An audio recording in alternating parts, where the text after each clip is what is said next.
Shout out in your business, bro. Shout out in your business TV. Y'all make sure y'all go tap in. You been on your shit. Poppin', it's your boy Louisville Lil Slug in this thing. Shout out in your business TV for coming with the content. Hey, shout out to In Your Business TV, all the way from Nairobi, Kenya. In your business. In your business, say talk about you. We will. You gonna listen from the window. Good day.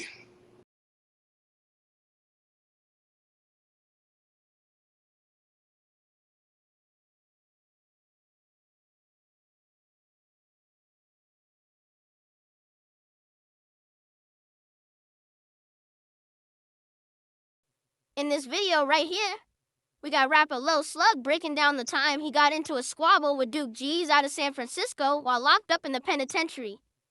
Now, this ain't no regular story, Slug. He's giving us a raw, first-hand account of how the tension sparked, how the fade went down, and what it was like running into real opposition behind them prison walls. This one got all the elements: respect, politics, and survival when you boxed in with no way out.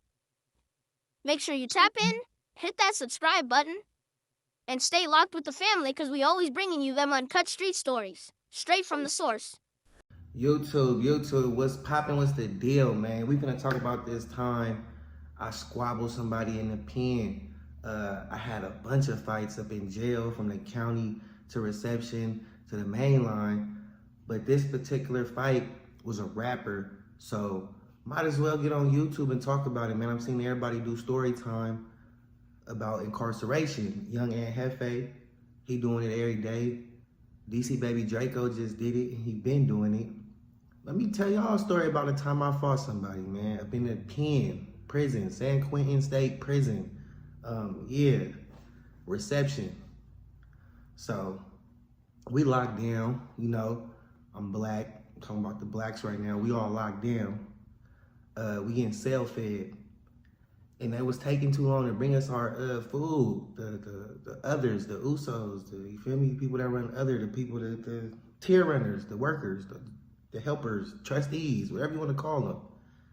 They was getting on my nerves, so I was going bad on the wire. The wire is the whole, you know, everything. I'm holding the bars, yelling, so everyone can hear me. That's called the wire. I'm going bad on the wire. Talking hella shit. I'm begging one of them workers to come by my cell. I'm telling them I'm gonna do all type of things to them through the cell, through the bars, because San Quentin, you got the actual bars. No one coming near me. I don't have a celly, so I'm already mad. The homie down the tier, we've been trying to get in the same cell, they not letting us. So I'm mad I don't got no celly, I'm bored. I go to the back of the cell. Okay, I'm running out of stories. Let me make this fast. So I'm in the back of the cell, breaking down some pills, you know, getting high. This one, I was 18 years old. You feel me? And I missed when dude came and dropped my food tray off. So by the time I came back to the front of the cell, to the bars, and seen the tray, I had missed the trustee. Man, somebody going bad on the wire talking about, won't square ass nigga, boom, you feel me? I'm trying to stay monetized, bro, going bad. He's saying all type of things. I'm like, hey, you going bad. I'm like, who you talking about? He like, nigga, you, square ass, suck ass, feel me, going bad. I'm like, what? Mind you, we on lockdown. So I'm like, when the doors pop, the shower tomorrow, nigga, say less. I'm in there, like on mama's. So bam, the next day comes, it's gonna be shower time for the blacks only. We on lockdown, they letting us shower like every other day. So boom, they pop the doors on the tier.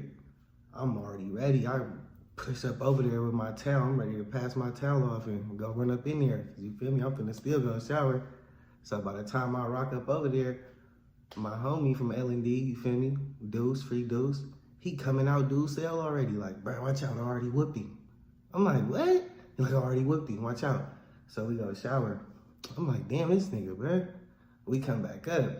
They like, bro, you still tripping? He like, yeah, nigga, I still want to fight Slug.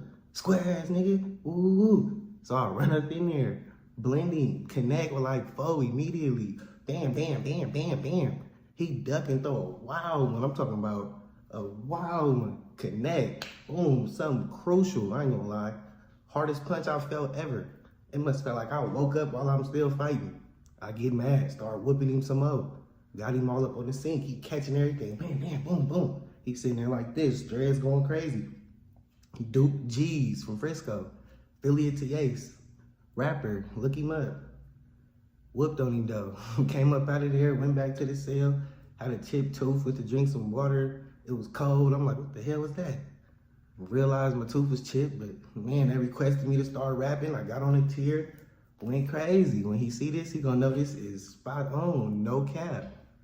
In this story right here, we got Lil Slug breaking down a moment that a lot of people in the streets, or even just folks in everyday life, can relate to.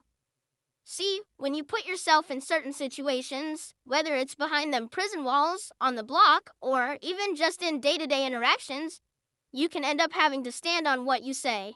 Words got weight, and for Lil Slug, that weight came back around when he found himself face-to-face with Duke G's out of San Francisco. That wasn't just an average run-in, it turned into a full-on squabble. Now, here's the thing. A lot of people love to talk, but when that energy comes back their way, they fold. They duck, they run, they make excuses. Lil Slug didn't do none of that. He squared up, he didn't turn down the fade, and that right there tells you a lot about his character. Because for rappers especially, credibility is everything. Once the streets feel like you're soft, once the people believe you're somebody who can be punked, it's over for you. That's when the trolls come out, the rumors get bigger, and your name don't hold no weight. That's why this story hits so hard. It ain't about winning or losing every single time. It's about showing that you're not scared to stand on business. When Lil Slug fought, he protected his name, his brand, and his image. He sent a message. I'm not the one to play with. And in an environment like prison or even just the rap game, that matters more than people think. You could have money, jewelry, cars, and a buzz in the industry, but if the people behind the walls or the people on the block don't respect you, all of that fades quick. And let's be real, reputation can be a double-edged sword. To some folks, it ain't worth nothing. They'll tell you, who cares what people think? But in reality, in certain spaces, that's the only thing you got. Your reputation can determine if people test you, if people trust you, or if people even want to stand next to you. It's the difference between walking around safe and confident or being the easy choice, the one people point at when they're looking for a target. So, when Lil Slug told this story, it wasn't just entertainment, it was a reminder. It was an example of how words can get you into something, but your actions can get you out of it. He showed the importance of not folding under pressure. And that's why stories like this are so dope, because they carry lessons that stretch way beyond just the fight itself.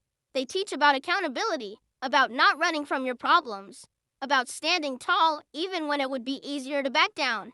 And for Slug as a rapper, this is priceless, because let's be honest, people in the industry, fans, and even rivals, they live for these moments. They want to be able to say, oh, he's fake, he's not really like that, he turned it down. But when you stand on business, when you don't flinch, there's nothing they can say. You silence the haters before they even get a chance to open their mouths.